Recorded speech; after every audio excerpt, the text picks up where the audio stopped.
오늘 사람의 영광, 하나님의 영광이라고 하는 제목으로 제가 함께 은혜를 나누고자 합니다.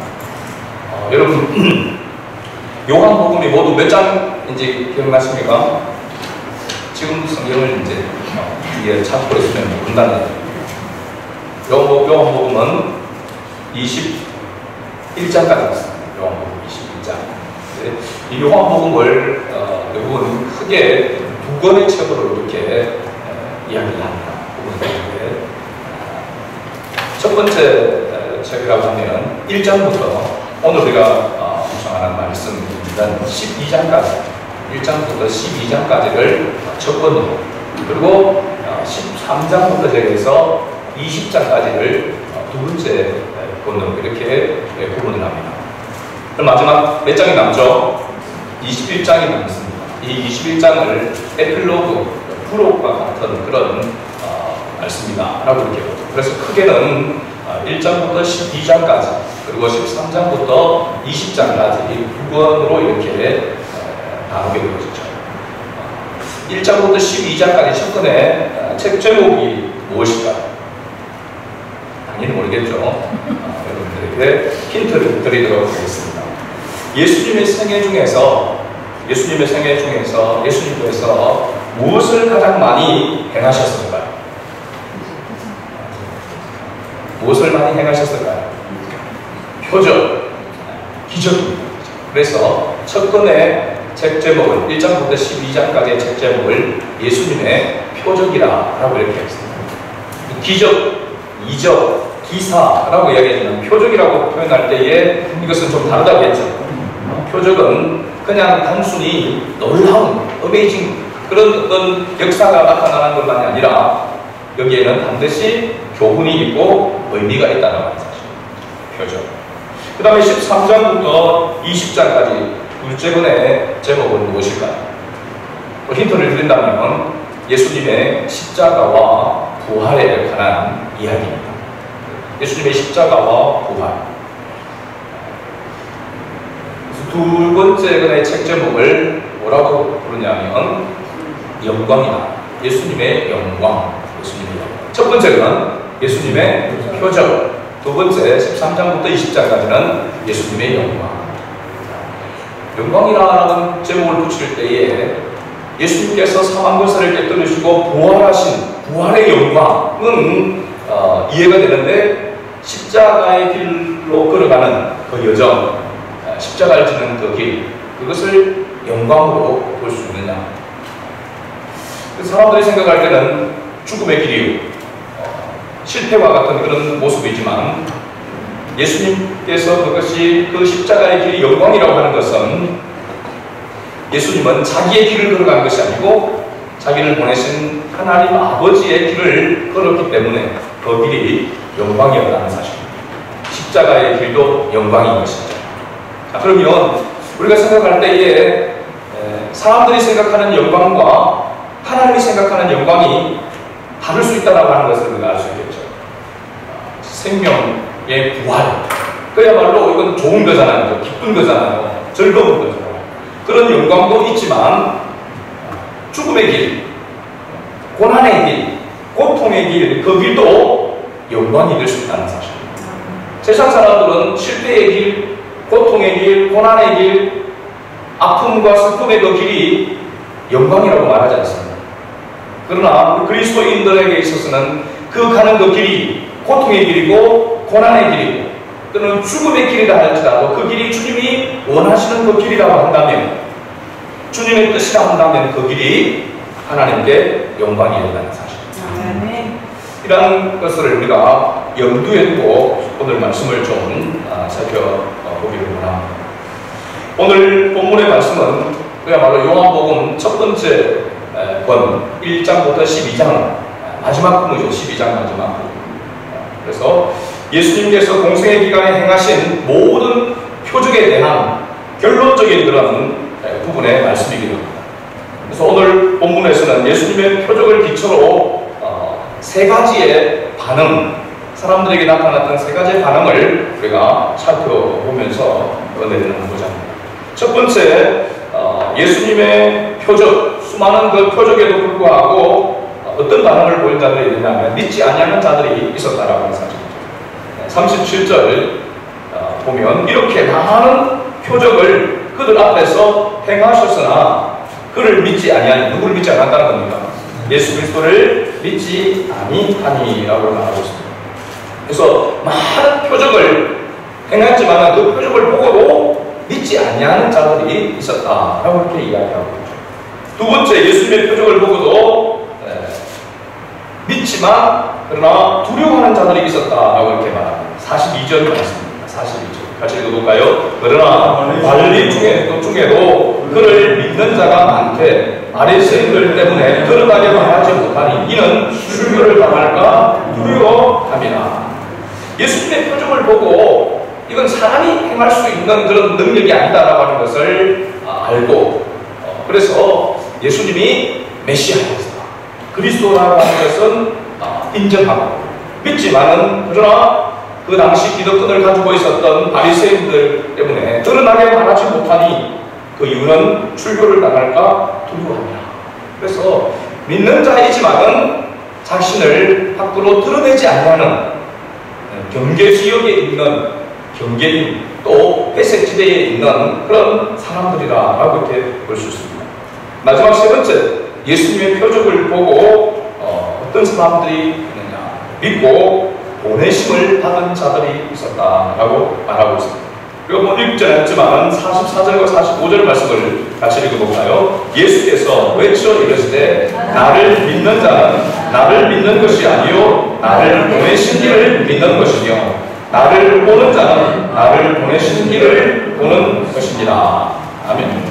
이 보내심을 받은 자들이라 라고 하는 것은 바로 예수님이 하나님 아버지께서 예수님을 보내셨듯이 예수님을 믿는 사람은 예수님께로 보냄을 받은 자들이다라고 하는 것을 말하고 있는 것이고, 그래서 예수님의 말씀을 들고 복음을 들고 그 복음의 명령대로 보냄을 받은 자, 수행하는 전도자라고 이렇게 말할 수 있습니다.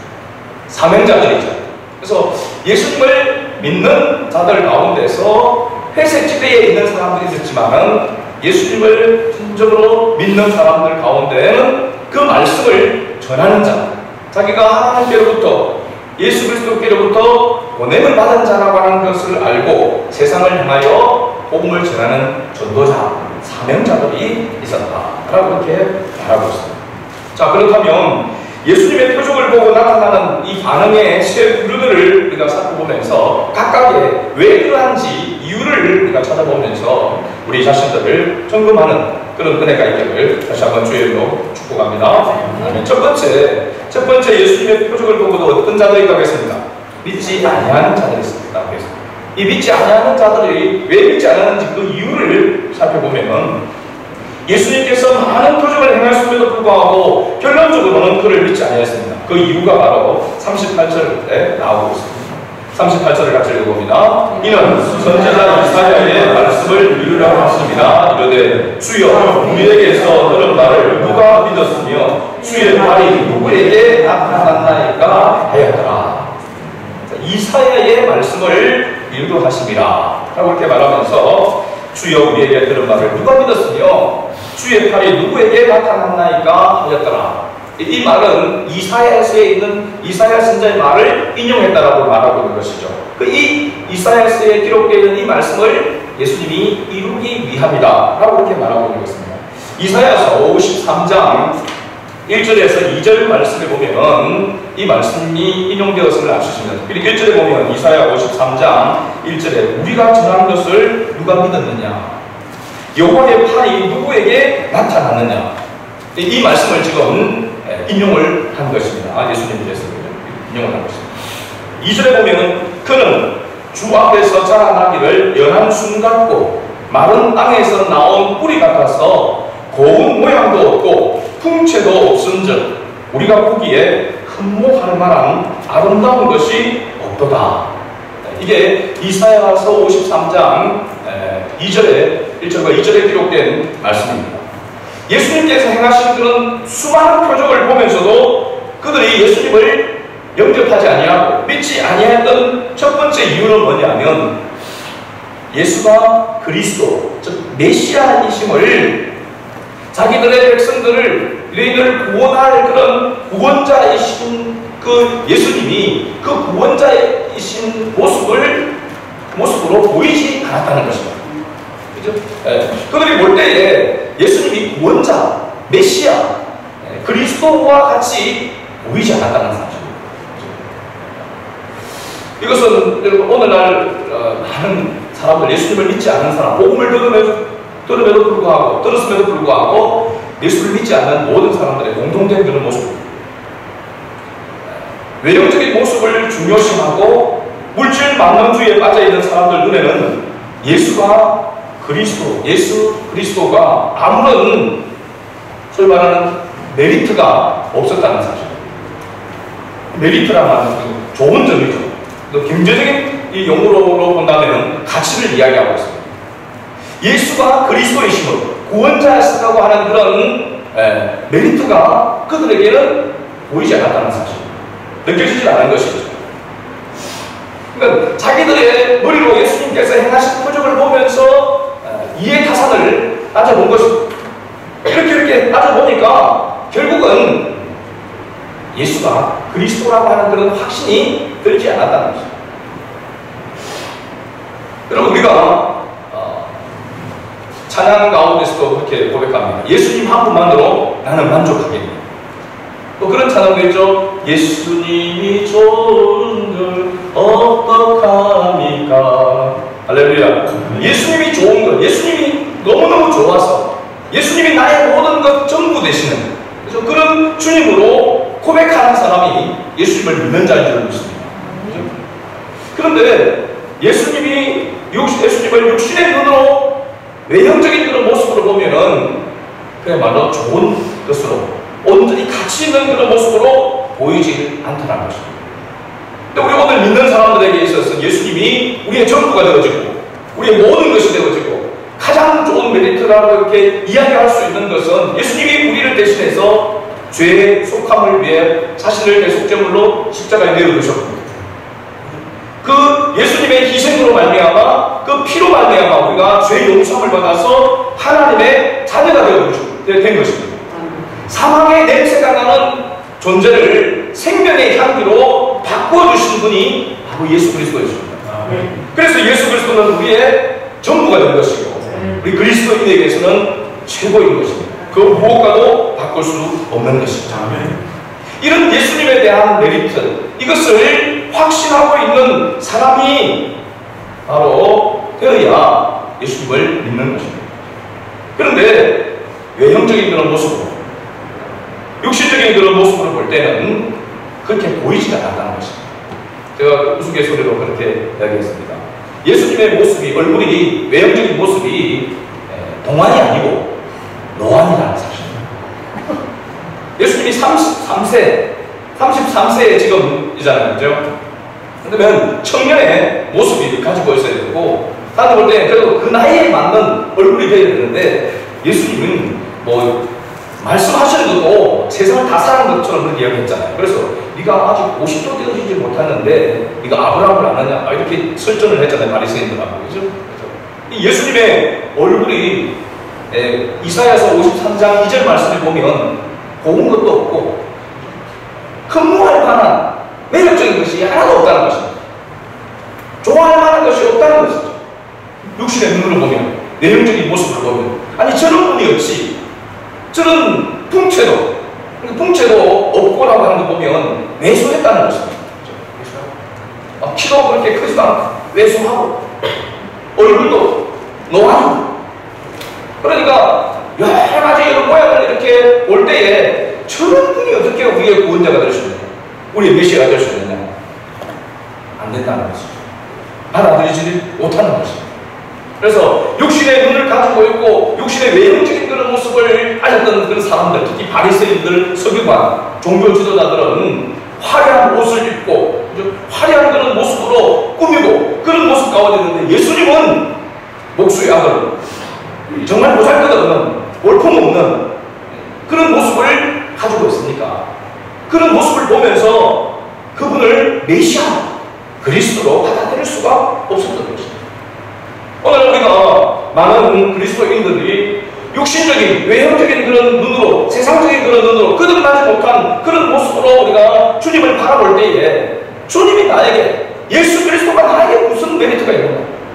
내가 예수를 믿었어. 예수님을 영접해서 내가 무슨 이익이 있으며 내가 뭔 그런 나에게 가장 좋은 것으로, 가장 귀한 것으로 그렇게 삼을 만한 것이 있느냐? 없습니다. 여러분 생각해보세요. 육신적으로 생각하면 우리가 교회를 나가고 그래서 하나님을 섬기는 이 일이 뭐가 그렇게 메리트가 있습니까? 시간을 내야 되고 또 물질을 들여야 되고 봉사해야 되고 여러 가지를 보면 세상 사람들이 볼 때는 참 진짜 쓸데없는 짓 한다 그렇게 볼 일들입니다. 그게 다 대부분의 일들입니다. 그래서 어떤 분은 그랬잖아요. 교회를 다니다가 조금 더 교회 속으로 이렇게 들어오다 보면 내가 너무 많이 빠진 것 같아. 우리 옛날 다녔던 성도 한 분 그런 분이 있습니다. 하이에 다녔던 분이 자기가 예수 믿는 와이프를 그렇게 핍박을 하고 이렇게 했는데 어떻게 교회를 오고 뭐 이렇게 커피를 마시고 뭐 차를 마시고 이야기하다 보니까 교회를 오게 되어지고 양육을 받고 그러면서 이게 이제 매주 교회를 오게 되네요. 매주 오는 주일만 아니라 수요일도 오게 되네요. 수요일만 오는 거 제가 새벽에도 오시는 거예요. 제가 생각해도 야 너무 빨리 변하는 것 같다. 그렇게 생각했는데 아니나 다를까 자기가 생각해 볼 때 어느 순간 내가 너무 교회 속으로 쑥 들어가 있더라는 거죠. 그래서 이건 아니다 싶어가지고 내가 너무 이렇게 빠진 것 같다 생각을 하고 있는 찰나에 또 어떤 분이 자기에게 좀 안 좋은 말을 한 거죠.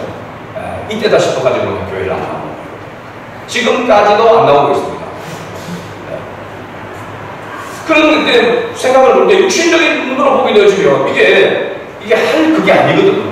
그럼 직장 다니는 사람들 그렇잖아요. 일주일 동안 계속 일하고 주일 아침에 정말 꼭 자야 되고 쉬어야 되는데 학생들도 마찬가지죠. 다 그렇잖아요. 좀 이렇게 푹 늦잠도 자고 이렇게 마음대로 이렇게 있고 싶은데 깨치기를 해야 되잖아요. 준비해야 되고 주일 학교 오는 것부터 시작해가지고 이런 모습들이 이게 정말 쉽지 않은 일이란 말이죠. 세상적인 그런 육신적으로 보면 이게 많은 짓인가 싶지 않겠어요? 이 일을 계속 해야 되느냐?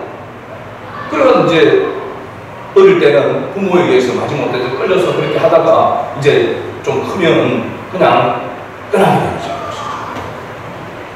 육신적인 생각만 가지고 있으면 그렇게 된다는 것입니다.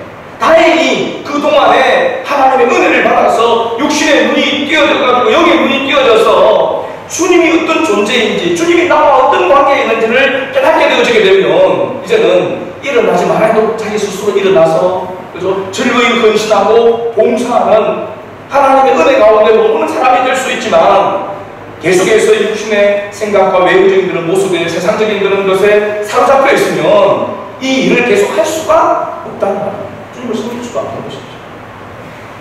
바로 첫 번째 사람들이 예수님을 구원의 주님으로 받아들이지 못하고 믿지 못한 이유는 바로 육신의 눈을 가지고 외형적인 모습만 보고 있었기 때문에. 두 번째는 뭐냐면 예수님의 표적을 보고도 믿지 않는 이유가 두 번째는 무지 때문이다. 그렇게 이야기하고 있습니다. 39절과 40절 말씀을 같이 읽어봅니다. 그들이 능히 믿지 못한 것은 이 때문이니 곧 이사야가 다시 일렀으되 그들의 눈을 멀게 하시고 그들의 마음을 황홀하게 하셨으니 이는 그들로 하여금 눈으로 보고 마음으로 깨닫고 돌이켜 내게 고침을 받지 못하게 하려 함이라 하였음이더라. 어떻게 보면 하나님께서 주님께서 의도적으로 예수가 그리스도이심을 받아들이지 못하도록 한 것 같이 보여지지만 실제적으로는 보면 그들이 무지했기 때문이다. 깨닫지 못했기 때문이다. 알지 못했기 때문이다라고 알 수 있습니다. 그리고 사도 요한이 계속해서 예수님의 표적을 나타낸 부분에서 왜 이런 표적을 나타내는지를 설명하고 지금 이야기를 하고 있잖아요. 그죠? 그래서 그 당시 사람들이 이해하지 못했던 예수님이 행하신 그 표적을 보고 그 당시를 이해하지 못했던 사람들이 나중에 예수님께서 십자가를 지시고 다시 부활하시고 그리고 성령을 보내주신 그러한 놀라운 역사를 경험한 이 사도 요한은 그 표적들이 무슨 의도가 있었고 어떤 교훈이 있었으며 어떤 뜻이 그게 담겨 있는지를 깨닫지 못한 알지 못한 사람들을 알게 하여 하기 위함입니다. 믿도록 하기 위해서 요한복음서를 기록했다라고 하는 사실입니다. 그런데 그 당시 사람들이 무지하여 깨닫지 못함으로 말미암아 예수가 그리스도이심을 영접하지 않았죠. 저는 이 첫 번째 이유와 외형적이고 육신적인 눈을 가졌기 때문에, 그 다음에 무지하여 무식했다는 것이죠. 한마디로 예수님에 대하여 무식했다는 겁니다. 그래서 예수님을 영접하지 못했다는 거예요. 믿지 못했다는 거예요. 두 번째 이유는 실제적으로 보면 첫 번째 이유 때문에 그렇습니다. 육신의 생각을 가지고 있고 외형적인 것을 가지고 있으니까 예수님에 관심이 있어요, 없어요? 없는 거죠. 성경 공부한다, 성경 읽으라 하면은 경계를 일으키는 거죠. 싫어하게 되는 것이죠. 그러니까 예수님을 알아가려고 하고 예수님의 멍에를 메고 예수님을 배우려고 해야 되는데, 그러려고 하면은 예수님에 대한 관심이 있어야 되잖아요. 그런데 그런 관심이 없게 되다 보면 배우는 것이 침으로만 느껴진다는 사실. 여러분, 공부 열심히 연습하고 공부 준비하고 노력하지 않으면서 공부 잘하게 되던가요? 그런 방법이 있으면 저희들 좀 가르쳐주세요. 열심히 노력하고 힘써 애써 공부를 하지 않고 성적이 쑥쑥 올라간다, 그런 경우는 없습니다. 우리가 하나님을 알아가는 것도 많은 노력이 필요하고, 그래서 예수님께서 나의 멍에를 메고 내게 배우라고 했잖아요. 힘쓰라고 하는 것은 힘써 배워야 되는 것이죠. 하나님을 알기 위해서. 그래서 구약의 호사의 선자도 힘써 여호와를 알죠. 노력해서 죽으라고. 그렇게 노력을 하려고 하는 그런 많이 동기부여가 일어나려고 하면은 예수님에 대한 관심이 있어야 된다는 사실입니다. 예수님이 어떤 분이신지 내가 더 영적으로 알아가기를 원하고 더 주님을 깊이 알아가기를 원하는 마음이 있어야 무지에서 벗어나게 되는 것이죠. 깨닫게 되어지는 것이죠. 그렇지 못하면 예수님을 영접하지 않는다는 것이죠. 믿지 않는다는 것이죠. 이런 사람들, 우리 주변에 있잖아요. 가족들 중에 있잖아요. 예수님을 대해서 복음을 듣고도 믿지 않는 사람, 어떻게 해야 될까요? 어떻게 할 수도 없는 거고, 어떻게 하면 좋을까요? 이런 사람들을 위해서는 하나님 앞에 기도할 수밖에 없어요. 성령께서 그를 만져주시고, 성령께서 그 영적인 눈을 열어주시고, 영의 귀를 열어주셔서 깨닫게 해주셔야 되는 것입니다. 물론 우리가 그렇잖아요. 옛날에 어릴 때 보면 소를 키울 때에 소를 끌고 물가로 가서 물을 먹이는 것, 물가로 끌고 가는 것은 우리가 할 수 있는데, 그 물을 먹는 것은요, 가정에 있는 사람은 소는 물을 막 잘 먹습니다. 근데 지금 가정에 없는 사람은 그게 끌고 가도 이 소가 절대로 물을 먹지 않습니다. 사슴이 신의 문 찾기에 갈급함같이 내 영혼이 주를 찾기에 갈급함이 있어야 됩니다. 그 갈급함을 누가 주느냐? 성령께서 주시라는 사실. 그러니까 우리가 할 수 있는 것은 주의 말씀을 전하면서 인내하면서 기도하는 방법밖에 없는 것입니다. 자, 두 번째 반응의 사람들을 봅시다. 두 번째 반응의 사람들은 믿지만은 어떤 사람들이라고 했습니까? 두려워하는 많은 사람들이 여기에 걸려 있는 것이죠. 12절에 그러나 관리 중에도 관리들, 이 관리들이라고 하는 것은 그 당시에 보낸 기득권을 가진 자들을 통틀어서 말한다라고 이렇게 볼 수 있습니다. 이들이 예수님의 표적을 보고서 분명하게 이것은 사람의 힘으로 할 수 없는, 사람의 능력으로 할 수 없는 일이라고 하는 것을 인식하고, 그래서 그를 믿었지만은 자신들의 기득권을 내려놓거나 포기하지 못해서 망설이고 있었던 것입니다. 신앙생활에 있어서 경계선에 서 있는 성도의 모습이죠. 교회 안에 완전히 들어온 것도 아니고 안 들어온 것도 아니고, 그래서 갈등을 하게 되는 것이죠. 회색 지대에 머물러 있는 것입니다. 교회 안으로 쑥 들어가자니 내 것을 포기해야 되고 희생해야 되고, 그리고 그렇다고 해서 교회를 떠나려고 하느니 하나님이 시끄럽게 살게 계시고, 그렇죠? 그러니까 떠나지도 못하고 들어오지도 못하고 여기에 머물러 있는 성도가 됐습니다. 이렇게 살다가 하나님 앞에 부름을 받는 사람들도 있습니다. 근데 제가 목표를 하면서 보니까 그렇게 살다가 한 자녀들도 그렇게 살더라고요. 대부분 그렇게 경우가 많아요. 부모가 신앙생활을 확실하게 하지 않으면 자녀들도 확실하게 하지 못하는 경우가 많더라고요. 그런 건 아니지만 어떤 경우에는 부모가 택도 아닌데도 불구하고 자녀가 열심히 신앙생활을 하는 경우도 혹 있습니다. 혹 있는 거고, 보편적으로는 보면 그렇지 못한 거죠. 그래서 이게 이 당시의 사람들이 예수를 믿는다는 것은 우리가 앞서 영상을 보았던 것처럼 그와 같은 모습입니다. 그리고 우리 초창기 우리나라도 마찬가지였습니다. 복음이 들어가서 그 복음의 능력이 나타나고 새 생명의 예수의 생명의 역사가 일어난 곳에는 그 나라 민족에는 반드시 순교의 희생 경험들이 있었습니다. 우리나라도 선교사들이 들어와서 얼마나 많은 자녀들을 희생하고 자기 자신을 희생하고 순교의 제물로 드려졌기에 오늘날 교회가 곳곳에 세워지게 된 것입니다. 네. 이것을 잊어버리면 안 돼요. 네. 초창기 성도들은 가정의 그 마을에서 그게 다 지적사회였잖아요. 친척들이 모여있는 그런 동네였잖아요. 그 가운데서 한 사람이 예수를 믿는다면 완전히 왕따를 나가는 겁니다. 완전히 사회로 매장되는 거예요. 그럼 모든 일에 불이익을 당하는 겁니다.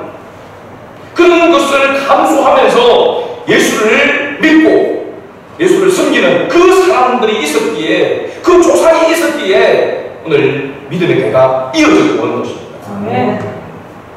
그런데 오늘 43절 말씀을 마지막 부분에 들어주십시오.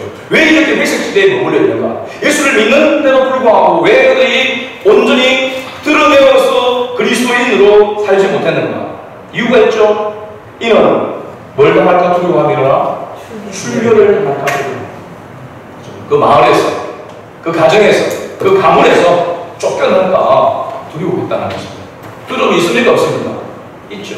오늘 이 순교하는 장면을 보세요. 돌멩이에, 몽둥이에 맞아서 죽잖아요. 그냥 한 칼에, 총 한 방에 그냥 순교하는 것이 아니라 완전히 사람을 고통과 고통 속에서 있다가 죽도록 만드는 거잖아요. 그 당시, 예수님 당시에는 초창기에 바울 당시에도 마찬가지지만 우리가 글래디에이터라고 하는 이런 검투사 보면은 그때는 그 검투사들이 이렇게 나오지만 실제로 그 원형 경기장에서 예수 믿는 사람, 그리스도인들을 그 짐승에다 사자들을 며칠씩 굶겨서 그냥 힘을 질질 흘리고 있는 그 사자들에게 던져서 그 사자의 밥이 되도록 찢겨져서 밥이 되도록 만드는, 그걸 보면서 그들은 술을 마시면서 그 로마의 그 시민들은 그 당시에 낄낄거리면서 조롱하면서 웃고 즐기고 있었다는 사실. 예수 믿는 그리스도인들을 잡아서 그 몸을 갈아서 그 기름 나오는 그 기름에 불로 횃불을 받겠다는 것입니다. 가로등처럼. 상상이 갑니까? 우리나라에도 우리 중고등학생들 가운데 순교지, 우리 국내 순교지를 가본 적도 있지만은 어린 아이까지 목이 잠기고 화형을 당하고 하는 그런 엄청난 그런 박해와 핍박이 있었다는 사실. 그래서 그 당시에 누구든지 예수를 그리스도라고 시인하면 구원을 받으리라. 할렐루야. 그냥 행복하게 아무 핍박이 없고 아무런 어려움이 없는데 예수가 그리스도임을 나는 믿습니다, 이렇게 해서 구원을 받는다는 것이 아니라 그 당시는 바로 자기의 생명을 내어 던지는 것입니다. 그 생명을 내어 던짐으로 구원의 역사가 이루어졌다는 사실입니다. 그래서 우리가 그런 말은 no cross, no crown, 십자가 없는 멸류관은 없다라는 것이죠. 우리가 예수 그리스도의 가치를 바르게 알게 되면 그를 믿지만 그 기득권을 가진 자들에게 출교를 당할까 두려워하며 회색지대에 머물게 된다는 사실입니다. 이런 사람의 이런 모습의 특징이 뭐냐? 바로 43절에 나와 있습니다. 43절 같이 읽어봅니다. 그들은 사람의 영광을 하나님의 영광보다 더 사랑하였더라. 왜 회색지대에 머물러 있는가? 왜 경계에 머물러 있는가? 왜 주님 앞으로, 왜 교회의 공동체로 쑥 들어와서 주님을 위해서 믿는 자로서의 삶을 살아가지 못하는가? 사람의 영광을 하나님의 영광보다 더 사랑하였기 때문이다 라고 이렇게 사도 요한은 기록하고 있습니다. 이게 무엇의 표상일까요? 바로 인본주의의 표상입니다. 인본주의의 모습입니다. 그런데 신본주의가 되려면 어떻게 읽어야 할까요? 그들은 사람의 영광보다 하나님의 영광을 더 사랑하였더라. 아멘입니까? 네. 사람의 영광보다 하나님의 영광을 더 사랑하는 사람들이 진정한 그리스도인이라고 말하고 계시죠. 우리는 늘 인본주의에 머물러 있고 자기중심적에 머물러 있는 그런 모습이 있단 말이죠. 그럼 여기에서 벗어나야 될 줄은 믿습니다. 변화되어야 될 줄은 믿습니다. 하나님 중심으로 바꿔져야 되는 것이죠. 제가 지난 수요일 날 그렇게 말씀을 드렸습니다. 제가 유일하게 기억하고 있는 바로 구절이죠. 영어 All who God will be all for me. 하나님을 위한 모든 것은 사람을 위한 모든 것이다. 이게 신본주의인 것입니다. 인본주의는 어떻게 됩니까? 사람을 위한 모든 것은 하나님을 위한 것이다. 인본주의가 되는 것이죠. 하나님을 위한 모든 것은 사람을 위한 모든 것이다. 할렐루야.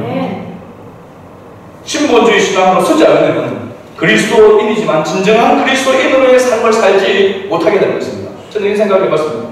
하나님의 말씀에 다스림을 받는 그 삶을 맛보지 않은 사람이 하나님 나라에서 살 수 있을까? 적응 못하는 거죠. 하나님의 말씀에 순종하고 하나님의 말씀에 그 진리 안에서 자유함을 맛본 사람은 하나님 나라에서 당연히 그 통치 안에 머물 수 있을 것입니다. 그러나 철저하게 자기 중심으로 살아왔던 사람은 하나님 나라에서 적응 못하는 겁니다. 적응할 수도 없는 거죠. 예수 믿는다라고 하는 것은 그래서 단순하게 교회 예배당만 출입한다고 해가지고 예배에 참석한다고 해서 예수 믿는 그 모습은 그렇게 보여줄지 모르지만 진정한 그리스도인으로 살려고 하면 가치관의 변화가 반드시 일어나야 한다는 사실입니다. 그 가치관의 변화는 어떻게 일어나느냐? 말씀을 통하여서 일어나는 것입니다. 말씀이 나와 상관없다고 생각했던 말씀이 내 속에 들어와서 내 심령에 박히게 되어지고 그래서 내 생각과 내 감정까지도 뒤집어 놓는 그런 역사가 일어나야만 거듭남의 은혜 가운데 거하게 되어지고 삶 가운데서 주님의 뜻을 따라서 순종하는 삶을 맛보게 되는 것이고 그렇게 될 때에 하나님께 올인하게 되는 것입니다. 이런 은혜가 우리에게 있기를 원하고 우리 자녀들이 회색 지대에 머물러 있지 않냐고 온전히 주님 안에 거하는 삶을 살아갈 수 있도록 우리도 많이 기도해야 될 줄을 믿습니다. 마지막 세 번째, 보내심을 받은 자, 즉 사명자입니다. 44절과 45절 말씀 우리가 읽었는데요. 여기 보면 예수께서 외쳐 이르시되, 보통 예수께서 가라사대, 이르시되라고 이렇게 말하는데 예수님께서 이 표현을 외쳐 이르시되라고 이 말을 하는 것은 예수님께서 말씀하신 것 가운데 한 4번 정도 나오는데 이렇게 말씀하실 때에 그 말씀은 예수님의 이 말씀은 물론 예수님이 하나님이시고 하나님의 뜻을 따라 행하시는 분이시지만 특히 외쳐라고 이렇게 외쳐 말씀하실 때에 이 말씀의 거리가 철저하게 하나님 아버지께로부터 왔다라고 하는 그 근거를 말하고 있는 것입니다. 무게가 있는 것이죠. 신적인 근거가 하나님께 있다라고 하는 의미고 특별히 하나님 아버지로 말미암는 말씀이기 때문에 매우 중요한 메시지라고 하는 것을 뜻하고 있는 것이죠. 예수님의 표적을 보고 예수님의 말씀을 듣고 예수가 그리스도이심을 믿고 그를 따르는 자들은 예수님은 하나님 아버지로부터 보내심을 받은 분이심을 믿는 자들이라고 하는 말이 바로 이 44절과 45절의 말씀입니다. 예수님이 육신의 모습으로 눈으로 볼 때는 목수의 아들 요셉의 아들이지만 그가 행하신 일과 말씀을 볼 때에 나타내는 일들을 볼 때에 그분은 하나님 아버지께로부터 오신 메시아 그리스도라고 하는 사실을 믿는다는 것입니다. 여러분 이게 가능하냐는 것이죠. 이게 우리 힘으로 가능하냐는 육신의 눈으로 보면 아무런 볼품이 없고 허무한 아무런 그런 모습이 없는데 그런 폼이 그런 모습이 없는데 그 예수님을 메시아 하나님으로 받아들였다라고 하는 것이 자기의 그 능력으로 가능하겠다는 것입니다. 불가능한 것이죠. 우리가 예수님을 내가 믿어주는 것 여러분 불가능하다는 사실입니다. 하나님의 은혜가 아니고 성령의 역사가 아니고는 믿을 수가 없는 것입니다. 믿어지지가 않는 것이죠. 그래서 우리 크리스찬에게 있어서 당신 누구입니까? 누가 이렇게 질문을 드린다면 여러분 뭐라고 대답하겠습니까? 당신 누구입니까? 사도 바울의 고백과 같이 우리는 이와 같은 고백을 드려야 됩니다. 나는 주 예수 그리스도와 하나님 아버지께로부터 보냄을 받은 자다. 할렐루야. 내가 어떤 존재이냐? 여러분, 우리는 똑같은 사람의 눈으로 볼 때는 똑같은 사람같이 보여지게 되고 그렇게 보여지지만 그리스도인은 이 세상으로부터 온 것이 아니고 하나님께로부터 온 존재라고 하는 사실입니다. 나는 하나님께로부터 예수 그리스도께로부터 보냄을 받은 자이다. 그래서 직장에서도 당당해야 하는 것이고 학교에서도 어느 곳에 있든지 당당해야 되는 것입니다. 이 정체성을 잃어버리게 되면 비굴한 모습으로 살아가게 되는 것이죠. 사도 바울과 같이 나는 하나님 아버지와 주 예수 그리스도께로부터 보냄을 받은 자다 라고 하는 이런 고백이 있어야 되는 것이죠. 여러분, 구약의 인물 가운데 가장 드라마틱한 그런 인생을 살았던 대표적인 인물이 누구라고 생각합니까? 요셉입니다. 요셉. 여러분, 요셉의 이야기를 보게 되면 요셉이 17살에 그죠? 그 아버지가 야곱이 얼마나 귀하게 여겼으면 12아들 가운데서 요셉만 비단 옷을 입혔다고 했습니다. 실크 옷을 입힌 것입니다. 드러나게. 그래서 형들이 냈으니까 시기하고 미워했죠. 저건 뭔데? 왜 저렇게 저 애만 좋은 옷을 입고 저 형은 말하는 것도 또 네 가지가 없다 생각을 한 거죠. 자기가 뭐 최고라고 했고 엄마 아빠보다도 자기가 더 해와 팔보다 자기가 더 없다고 하니까. 그래서 결국은 형들의 그 시기와 미움을 받아서 죽음 직전에서 건집을 받아서 애국으로 노예로 팔리게 되어집니다. 애국의 노예 가운데서 13년 동안 노예 생활하는 가운데 노예로 팔려온 거면 하루아침에 비단 옷고 실크 옷을 입고 있던 그 아들이 하루아침에 애국의 노예가 되었잖아요. 노예 신세가 되었어요. 노예는 그때는 사람이 아닙니다. 물건 취급과 똑같은 직업이에요. 거기다가 또 좀 견딜만 하니까 모함을 받아서 감옥에까지 들어갔어요. 요셉이 생각할 때 자기 스스로 돌아보면서 내 신세가 왜 이랬나? 여러분, 생각할 때마다 누가 생각이 났겠습니까? 형들이 머리에 들어오는 거죠. 러브벨부터 저기 한 사람 한 사람. 그죠? 내가 언젠가는 내가 다시 살아난다면 그죠? 복수의 칼을 갈고 있지 않겠습니까? 그죠? 내가 왜 이런 대접을 받으면서 내가 이러한 왜 인생을 이러한 모습 가운데 있어야 되냐? 하루 이틀도 아니고 1, 2년도 아니고 10수년 동안 하나님께서 그를 긍휼히 여기서 애국의 총리가 되는 그런 은혜를 베풀어 주시죠. 총리가 되었을 때에 마치 기근이 들어서 온 애국 땅뿐만 아니라 온 팔레스타인 지역에 기근이 들어 그 형들이 양식을 구하기 위해서 애국으로 오게 되었습니다. 양식을 사기 위해서 온 그 형들을 마주친 요셉, 그 요셉이 뭐라고 이야기하는지 바로 창세기 45장 1절에서 5절에 말씀하고 있습니다. 저는 이 말씀을 읽으면서 가슴이 막 뭉클했어요. 제가 한번 읽어드리도록 하겠습니다. 창세기 45장 1절에서 5절 말씀. 요셉이 시종하는 자들 앞에서 그 점을 억제하지 못하여 이제 형들을 만나면서 소리질러 모든 사람을 자기에게서 물러가라 하고 그 형제들에게 자기를 알리니 형들 앞에서 요셉 자기를 알렸다. 그때에 그와 함께한 다른 사람이 없었더라. 애국 사람은 없었다는 것입니다. 요셉이 큰 소리로 우니 애국 사람에게 들리며 바로의 궁중에 들리더라. 얼마나 큰 소리를 끄여 울었으면 밖에까지 또 궁중에까지 다 들렸다는 것입니다. 요셉이 그 형들에게 이르되 나는 요셉이라. 내 아버지께서 아직 살아계시니까 형들이 그 앞에서 놀라서 대답하지 못하더라. 요셉이 자기 요셉이라고 밝히고 아버지가 살아계시는지 안부를 묻습니다. 그러니까 형들이 깜짝 놀라고 요셉이 형들에게 이르되 나는 당신들의 아우 요셉이니 som나 성덕했겠습니까? 당신들이 애굽에 판 자라. 당신들이 나를 이곳에 팔았다고 해서 근심하지 마소서. 한탄하지 마소서. 하나님이 생명을 구원하시고 따라합시다. 나를 당신들보다 먼저 보내셨나이다. 할렐루야. 요셉을 이 애국 땅에 보내서 노예 신세로 그렇게 만들어버린 그 형들의 그런 죄악이 나도 알고 보니까 형들이 그렇게 보낸 것이 아니라 하나님께서 나를 여기에 보내셨나이다. 7절과 8절을 보면 하나님이 큰 구원으로 당신들의 생명을 보존하고 당신들의 후손을 세상에 두시려고 나를 당신들보다 먼저 보내셨나이다. 그런즉 나를 이리로 보낸 이는 당신들이 아니요 형들이 아니라는 하나님이시라. 네. 하나님이 나를 바로에게 아버지로 삼으시고 그 온 집의 주로 통치자로 삼으시며 애국 온 땅의 통치자로 삼으셨나이다. 아멘. 요셉은 인간적으로 생각해보면 내가 왜 여기 와서 이렇게 노예로 이런 모습을 했어야 된다. 내가 언젠가 나가게 되어지면 내 이 원수를 반드시 갚으리라 그렇게 칼을 갈고 있었을 것입니다. 그런데 나중에 알고 보니까 그게 아니면 자기가 오고 싶다고 애굽에 온 것도 아니고 형들이 보내서 온 것도 아니고 하나님이 뜻이 있어서 하나님의 섭리와 하나님의 계획이 있어서 자기를 먼저 오게 보내셨다는 것입니다. 할렐루야. 여러분, 우리가 오늘 이 땅을 살아가는 가운데 여러분, 내 많은 교회들 가운데 우리 사천성한교회에 와서 지금 예배를 드리고 있을까요? 여러분 말로 여러분 선택해서 온 것으로 생각하십니까?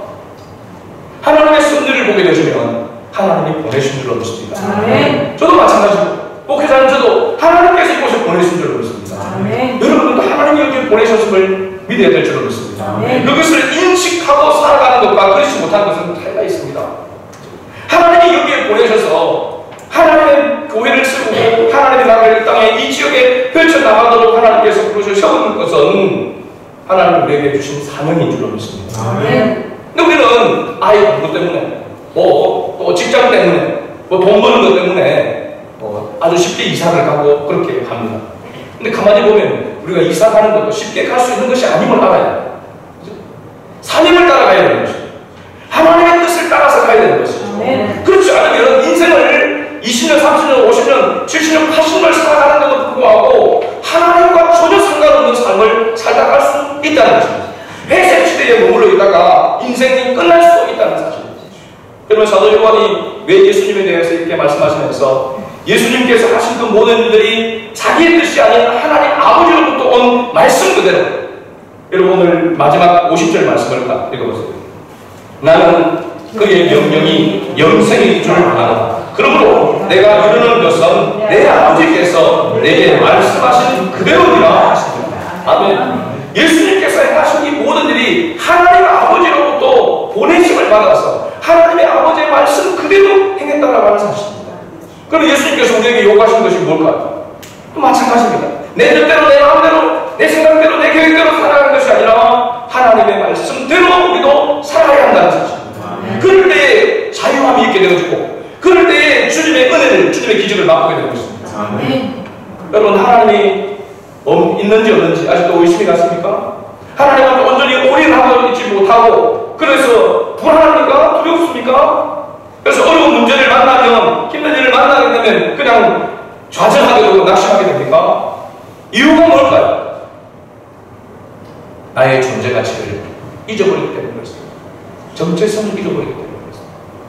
하나님께서 나를 보내시고 하나님께서 나와 함께 하시고 내가 하나님의 말씀대로 하나님의 말씀을 행하고 하나님의 말씀을 전하는 자로 하나님께서는 여기에 우리를 부르시고 세우는 줄로 믿습니다. 그것을 우리가 깨닫고 살아간다면 우리를 통해서 하나님의 영광이 나타나게 될 줄로 믿습니다. 이것이 사람의 영광보다 하나님의 영광을 더 사랑하는 자리의 모습이 되는 것이죠. 그렇게 우리가 한번 살아가기를 원합니다. 하나님 앞에 우리가 기도해야 되지 않겠습니까? 이것을 위해서 언제까지 내 마음대로 내 생각대로 살다가 자자손손도 그렇게 회색지대 같은 그렇게 살다가 주님 앞에 서기를 원하겠습니다. 결단해야 되는 것입니다. 하나님 앞에 다시 한번 결단하여 내 사람의 영광이 아니라 하나님의 영광을 더 사랑하고 구하며 나아가는 그런 은혜가 우리 모두에게 있기를 주의 이름으로 축복합니다. 아멘.